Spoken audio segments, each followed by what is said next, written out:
What's going on, baby? Absolutely show. I'm back. You're back. We're back. We're doing it.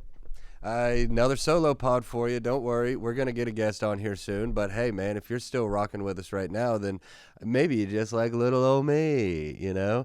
And I know you like little old Aiden, the way he's making these videos look so pretty and everything. I think we're onto something with the colored glasses. I'm not even kidding. I had a little dream about it last night. It's just because I wear them so much, and I don't know. I don't know what dreams are, but I know you dream about like yourself and things that happen to you throughout the day. But yeah, I had a dream where at the beginning of the dream, I was just having a normal day, and I was receiving much ridicule for these glasses for whatever reason from strangers. My girl was roasting me for them, which doesn't make sense because I know she likes them. But then at the end, everyone kind of came around to it, and it wasn't a crazy dream, just a normal day. But these were kind of the main character. And then I woke up and I was like, all right, maybe we're onto something with the old colored lenses. But I think they look kind of nice, right? It's kind of warm. Nice little zoom in, right? Whatever it is. But I'm feeling good. Little rocked. Overall, things are going really well, but I took a hit to the ego recently. I got a late birthday present, which nothing to complain about. Getting any kind of present at any time for anything is wonderful. A gift? What a gift. But sometimes you get a gift and it's kind of a look into the mirror, you know? When I lost my wallet, my girl got me one of those wallets with an air tag in it, and it didn't really feel like a gift.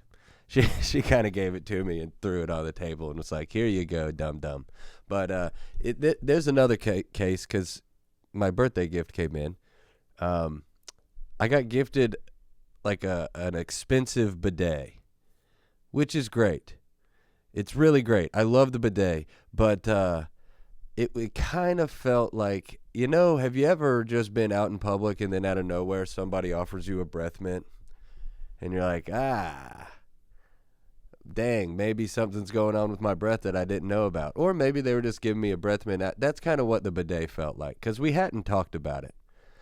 And then lo and behold, I mean, it wasn't like a little bidet that you buy at Walgreens and attach to your toilet. It was like, it came in a big old box.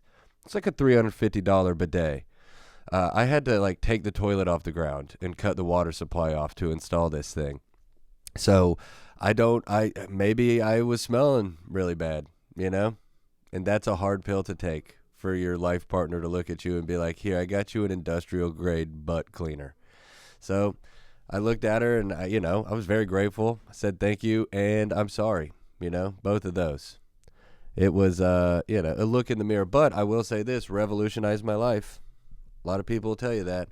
The French didn't get a lot right, but they got toilet technology spot on, baby. Toilet tech and food and cigarettes, I guess. But no, shout out to my girl, though, for the bidet and for everything. Just take a second, not to suck up to her or anything, but also to suck up to her. My girl's awesome. She rocks. I don't know what I would do without her, honestly. Yeah, we're just really vibing right now, man. You live with each other for a little while, and then the engagement happens. That levels things up. It does feel like that, but I don't know. We're coming up on 2 years together romantically, and we're just really vibing, man. We make each other laugh all the time. She's so funny, dude. Yeah, so just shout out to her. I really like her. She's great. I think you'd like her too, but you're never going to meet her.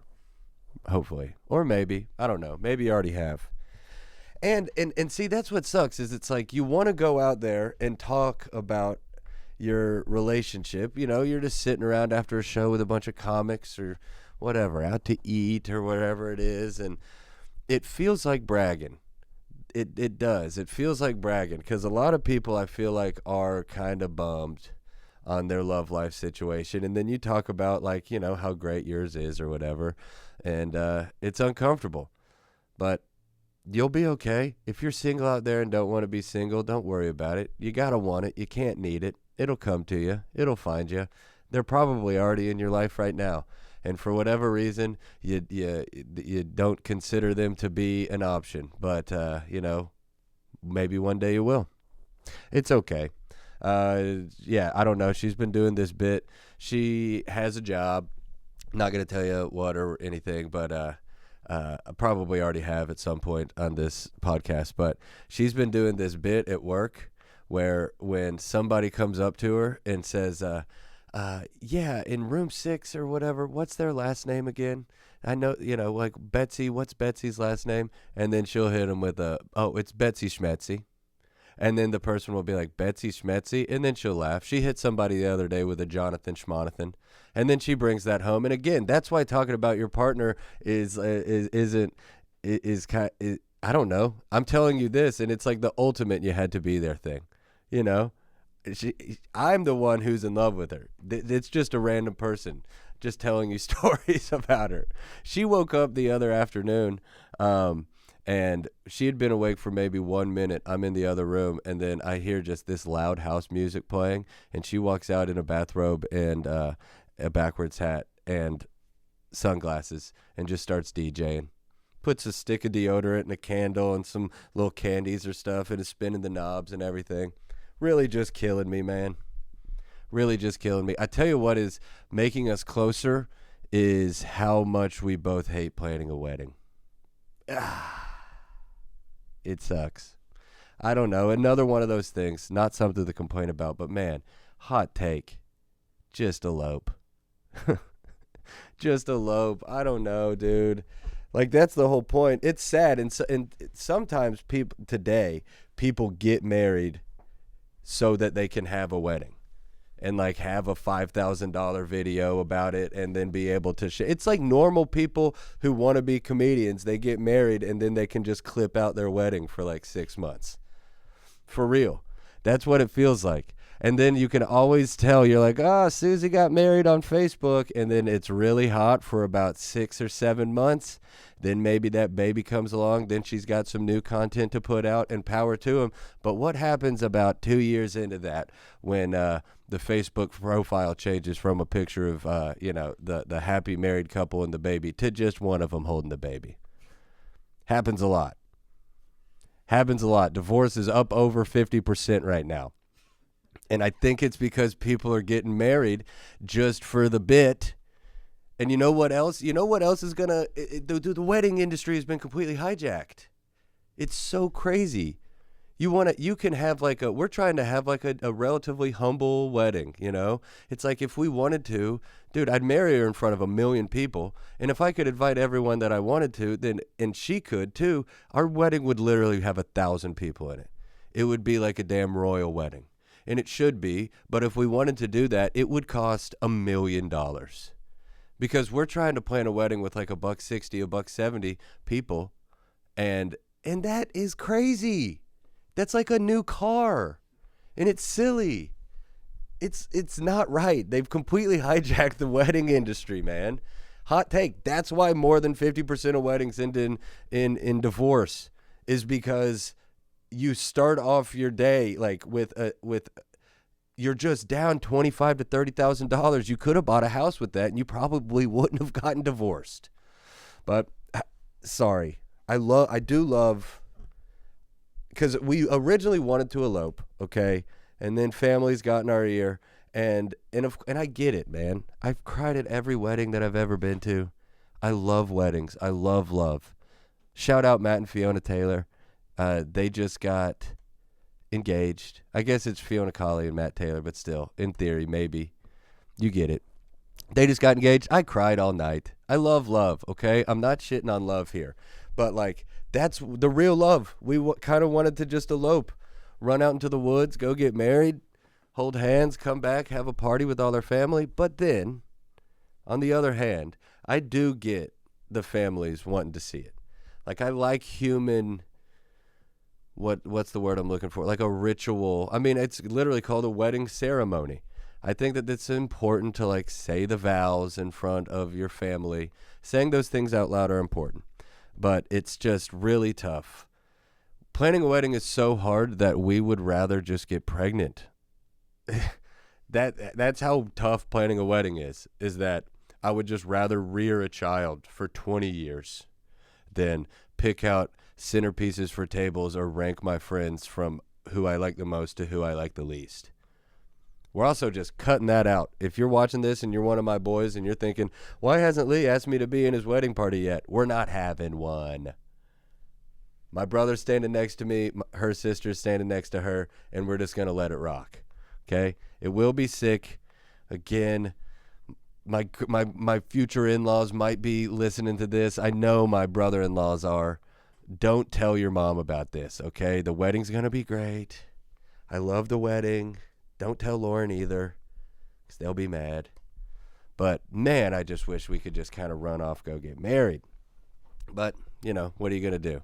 I do love a wedding, though. Can't wait for it. I just want to get there. It's like anything else. The waiting is the worst part. The planning is the worst part. The writing the checks is the worst part. But, I mean, dude, catch me on a dance floor. Ooh. Catch me on a dance floor. I love dancing at a wedding. Love dancing with an old lady, spin her around. Love that. That's really good. Knock a kid down on accident on the dance floor. No kids at weddings. Also another take. No kids at weddings. Maybe one to come in and be the ring bearer or the flower girl, but guess what? She gets an Uber home. Flower girl gets an Uber home, and then the adults get to commiserate and have a good time.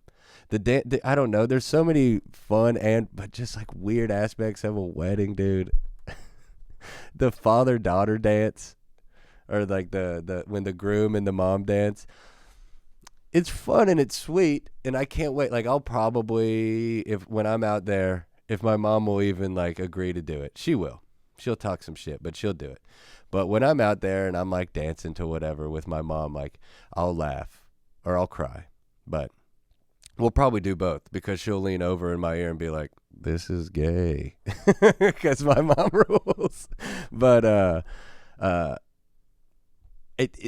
I feel bad for the dads of the bride. Okay, hear me out, because it's like and nowadays I guess everyone's kind of pitching in, because that's what you do. But traditionally speaking, the bride's family pays for it, right? And it's on some weird shit, like going way back to the day where like with dowries and stuff, you know, where you'd be like, "Hey, can I marry your daughter?" And he'd be like, "Yes, here is 40 goats." Or whatever, you know. So now you zoom forward to the 2020s. The dad, you know, the girl's family's normally on the hook for the wedding. So this is what's brutal about it. I've been to so many weddings where the dad, of course he's happy, but he's also about 25, 30K in the hole for that day. So then the drinks start popping. Next thing you know, this guy's 6 Bud Lights deep. His face is bright red. He's sweating through his damn rented tuxedo. And then what's he got to do? First off, kind of celebrating that, you know, his daughter it's tough. Like the psychology of it. He's like, all right, well, some other guy now. It's a bummer. But after all that, after dinner, after eating prime rib and mashed potatoes or whatever, he's got to go out there and dance with his daughter. It always just looks bad, because it's got to be awkward and clunky. First off, dad's probably not a great dancer to begin with. Let's be honest. He's a 55-year-old white guy. But then he's out there slow dancing with his daughter. It's always going to be clunky. It's always going to be weird. And then, you know what would be more weirder is if they went out there and danced really, really good. Like got the hips both sync, you know, in sync or whatever, and they started rolling, his hands down there like on her lower back. That's weird. So it's this, I don't know, the whole thing is bizarre, where part of the wedding is the parents have to go out there and just dance so bad. Just make fools of themselves. You know, at my wedding, how about this? I'm going to make the dads dance together. I'm going to make the dads dance together, and then the moms do a dance off. Dude, it's so funny. My mom and my future mother-in-law, they're just like, they look so much the same. They're both just like 5'3" little blonde girls. They're like, ah! They're awesome. So I'll get them out there to do that. But yeah, I don't know. I'm trying to think of anything else that we can do differently to kind of set it up. We're going to the food's easy. We're just going to do like sliders. You know, the sliders, tater tots, some stuff like that. Nothing too crazy. She's Italian, no cake. We're doing cannoli. Big old cannoli tower. Excited about that. Yeah, I don't know. It'll be good. I'm looking forward to it, but it's a real doozy. It's a real doozy, and I just take solace in the fact that if we both just really want to get married. We just want to go down. We could go down to the courthouse tomorrow, but then everyone would be mad, which is fine. I tell you what, my girl does a million things really, really good, and God, I am good. I'm recording this now. I'm going to get in a fight about this in a month, but man, it's so scary to drive with her, dude. I know that this isn't like the hottest of hot takes, man, but like lady drivers, dude, scary. Actually scary. You know why it's scary to drive with a girl on the interstate? Because they're scared. They're freaked out. And everybody is. Like when you're driving on the people, we do it so much, but when you're driving that we forget about it, we take it for granted. But when you're driving down the interstate, you're going 70 miles an hour plus. Like if you weren't inside the confines of that car, dead man. Anything could go wrong. Something runs out in front of you, a deer. Anything else, you're just splatting, right? Something runs out in front of you, you got other people, other ladies out there. It's scary. So your senses are heightened. Like you already are kind of like pumped on adrenaline and ready to go. But man, girls are just... And then here's the thing. It's like they're bad at driving. I don't know. I mean, this is going off of only just out in the wild data collection. I don't have any numbers. No one's cracked any science on this, but they should. I don't know. And it's like and then you say something to her like, hey, maybe don't hit the gas when the car in front of you is hitting the brakes. Just a true thing. A true statement, right? Then now we're in a fight. Now it's be quiet. I don't do this to you. I don't backseat drive. Guess what? Don't have to. Very safe driver. Don't have to backseat drive me, babe. But then it's this weird thing because at what point does being not rude and not annoying and not overbearing turn into just us putting our lives in danger? You know, it's crazy. Like we were driving the other day. We were out by Opry. It was packed. It was rush hour, and I just bit my tongue the entire time, and we almost got in like 3 wrecks. And then we get out, and I'm all like tense and everything, and she's like, "See, that was fine." And I was like, "God, we have different definitions of fine." But whatever. I don't know. I mean, she's wrecked 4 cars, so what do I know? What do I know? 4.5. It's crazy. I mean, I'm a good driver, but I'm a good driver on the actual road. Everything else, bad at it. As far as like the logistics of being a driver, talking like renewing your tags and not losing your wallet, so you have to get like so many new IDs all the time and that kind of stuff. I'm not that good at it. Oh, man. I actually had my license suspended. For, like, unpaid speeding tickets and stuff. I got a speeding ticket during COVID, September of 2020. And I remember driving away once the cop is, like, out. You know, he goes past me and he's gone. And, dude, I fully just threw it out the window. I was like, suck me. It's September of 2020. The world is over. You know where I was going when I got the speeding ticket? Nowhere. I just didn't have anything to do. I was just driving around. Got hit doing, what was it, like 50 and a 35 or something? Not great, but, I mean, he pulled me over. He was like, "Where are you going?" I was like, "Brother, nowhere. I don't have a job. No one has a job. Nothing's open. I can't go anywhere." I was just driving around. Hit me with a speeding ticket. Didn't pay it. I was like, oh, man, the government will be cool. They'll just give everyone a break. No, they didn't. Yeah, and then there was another one. I don't know. So maybe I'm not a great driver either, okay? Gotten a couple speeding tickets out there, but now I'm a changed man. I'm 72, cruise control in the right lane, no matter what. Yeah, I got a speeding ticket one time, and this is the one that led to my license being suspended. I got a speeding ticket in Kansas. I was doing some comedy, driving way out west. I got a speeding ticket in Kansas, and yeah, didn't pay that didn't pay that one either. Whoops. But it's just because I was like, well, this is in Kansas. Good thing I'll never drive in Kansas again. But turns out states talk.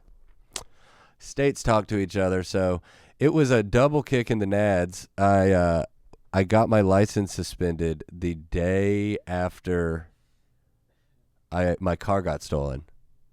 So it was pretty brutal, but it was also good because I had a suspended license, but no car to drive.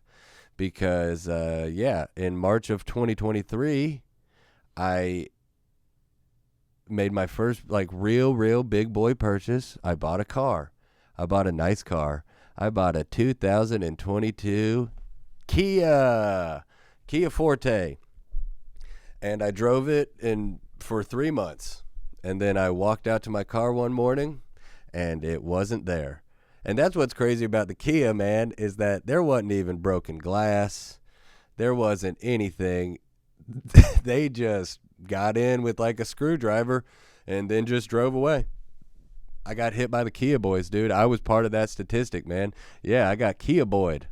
And it was wild because I went down to the police station, and I was like, "Hey, yeah, I pretty sure my car got stolen." And she's like, "Okay, we'll fill out all this paperwork." And she goes, "What kind of car was it?" And then as I was saying Kia, she went, "A Kia." And then like laughed. Like it was just fully my fault that there were TikTok tutorials on how to steal a car that we just went hella viral. And that summer in Cincinnati, it was something like 650, 700 cars or something got stolen. It was crazy. So I'm down there at the police station, and I'll never forget this, dude. This is what they'll be like, "What radicalized Lee?" It was this, dude. I went down there. It was fully my fault for getting my car stolen because it was a Kia. So I fill out all the paperwork, give her my insurance and everything. And I'm like, okay, well, not to sound dumb or anything, but is there anything that I can do? Is there anything that I can do? What should I do now? And she looked at me and she goes, "You could go look for it." I'm like, in what? In what, though? You just want me to walk around this entire city looking for my car? But what I ended up doing is I would just, every day, I would call the impounds and be like, "Hey, any chance you got a car? Any chance you got a gray Kia Forte?" And a couple weeks later, I made a call, and they go, "Yeah, we do." And I was so hyped. I was like, oh, my God, after all this, I'm going to get this car back. It doesn't matter. I mean, license suspended, but at least my car will be back. So I go down to the impound, and I go, and they tell me where my car is, and they give me the key, and I walk, and it's like a hot day in the middle of August, and I walk to the very back of this impound car, and I'm like I'm like trying to beep it, and I'm not hearing anything, and I'm like, that's probably not good. And then at the very end of this row, I found my car, and dude, it looked like they ramped it off of a ramp straight into a wall. It was the most destroyed car you had ever seen in your entire life, dude. It was almost broken in half. And I thought, I wanted to know, like, the kids who stole it, were they okay? Because there's no way that someone didn't die in it. But apparently, yeah, I mean, that's what's crazy. You know, the police really didn't help me much at all. I found my car. Nothing happened. And I wouldn't charge. If I knew the kids who did it, I wouldn't even really want to charge a man. It's like a 16-year-old kid, younger. You know, you can't get them in the system that soon. And if you're so down bad, if you have so little faith in your future that at like 14, 15, 16, you're like, let's commit grand theft auto, then I don't need to be part of the reason why your life sucks more so, you know? I think that those kids probably just need a little bit of love, a little bit of tough love or whatever it is. I don't know. But it was a null point. I nothing happened. I found my car. It was completely destroyed. Here's how I know they were kids, dude. So funny. Here's what I would have done if I had the stones and to steal a car when I was a young teenage boy. Whole car smells like weed. Blunt guts all over the car. Here's the kicker. Here's why, dude, I was sitting out there going like this, so bummed about my car. And then this actually made me laugh. In the middle console of my car, where you keep CDs and stuff, they had covered it in barbecue sauce. They had covered it in barbecue sauce, and then the trash in there was Chick-fil-A, Wendy's, and McDonald's. So in my mind of minds, I just hope that for a while, maybe one night, maybe two, before they certainly broke their bones in a car wreck, I hope that they just drove around smoking a J, and then I wanted them to go to all three of those places, get all of their chicken nugget selections, and then just cover the middle console with barbecue sauce and just driving around like kings. So hopefully they got to feel like a king for a little bit of time before they got into one of the worst car wrecks that I've ever seen. The axle was snapped. One of the tires fell off. Like everything, every window was broken, airbags deployed. It was nuts. It's really crazy. Here's how I know it was bad. One of them peed. The back seat was covered in pee. So two options. Either one of them got hit so hard or whatever and started spazzing out and peed their pants. Or, and here's what's even funnier, they get in the wreck, he steps out of the car and then pees into my car like a toilet just as an extra boop. So whatever, shout out to the boys. And it was kind of nice, man. I got my license suspended. I would never been lower because it was my fault. It was just like lazy negligence, I didn't get screwed over by anybody. I got speeding tickets. I didn't pay them. They took my license away. Does it make me want to kill Dozer? Sure. Is it my fault? Yeah. But it was kind of nice. I didn't have a car or a driver's license. So I just kind of rocked it out, dude. But it was hard. It was scary. It was like at the beginning of mine and Anna's relationship, and that was a real test. And also, I'm a road comic. That is just how I make my living, is driving long distances to go to shows. And I really found out who my boys were that trip, that 6 months. I had a lot of time, a lot of hitching rides. So it was nice. But I don't know. It's like, how O.J. Simpson for sure murdered that lady and that guy and then got away with it. And then years later, they ended up getting him on some lesser charges. And he got put in jail for the kidnapping of the memorabilia or whatever. And then everyone was like, yeah, but he got his for the murder that was me getting my license suspended and DUIs, because I'm good about it now, but back in the day, my boy, I was eligible for some, and I never got caught, but they got my license. The Kia Boys got me. The Kia Boys enacted a little bit of justice, ironically enough, and so did the state government of Kansas and Kentucky. But I'm back on the road now, baby. I'm back in the road now. Bought my dad's car off of him. He got a new car. Just a lucky boy. Blessed life, a charmed life, dude. My dad's name is Mike. I was calling my dad, because I've named all my cars. You got to. I was calling my car Car Dad for a while because it was my dad's. But then my dad's name is Mike Carmichael. So my current car's name is Carmichael. I drove a maroon Honda Accord named Ron, short for Rhonda the Honda. Rhonda the Honda, I had the Gray Ghost, my first car, automatic seatbelts, 1990 Toyota Camry. Ooh, God, I still wish I had that joint, man. God, that car was sick. It was my Nana's car. We called it the Nerd Car, the Gray Ghost. It was the last box model of Camry that they ever made. Shit was dope. Yep, shit was dope. I do miss it. My car, I actually got to go from here to the auto shop. I found out driving down to Johnson City this weekend that I had a headlight out.